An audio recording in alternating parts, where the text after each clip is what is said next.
ukiwa umejaa Roho Mtakatifu, ukisema tu Baba, nimekuja mbele zako, chozi la kwanza ndi Jehova, na machozi inapelekananga na tumakamasi, si ndio?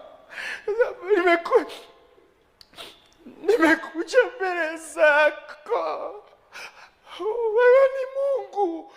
Ukisema wewe ni Mungu, chozi la pili nde. Hii inatokanga hapa ni tutakuta ni the tears of joy. Umepotelea wapi? Unakuta tu machozi. Lakini ukisema Baba, nimekuja mbele zako, inatokanga hapa ndio. Si ni kweli? Watu wale wanalianga sana, machozi inatokanga inakoka wapi? Inakaa hivi. Si hata ile kaimoji za kulia, sinakuanga na machozi ya hapa na hapa. Na usifinye. Najua kuna watu wanafinyanga hivyo. Baba, ninakulilia. Si ndio MC Njiro? Nimekujua siku hizi. Thank you for good work. Na usifinye.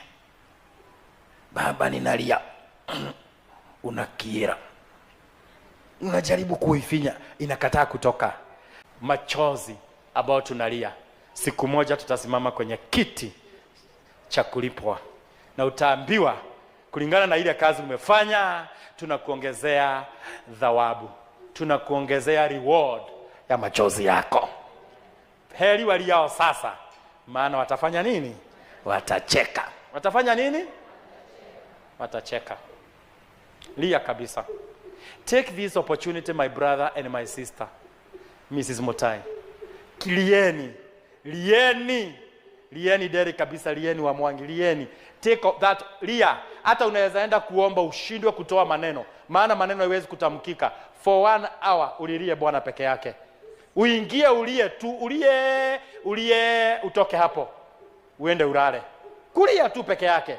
Machozi hayo na kilio unalia. Bwana ana masikio anasikia, na Bwana ana macho anaona. Anaona machozi yako. Si ni kweli?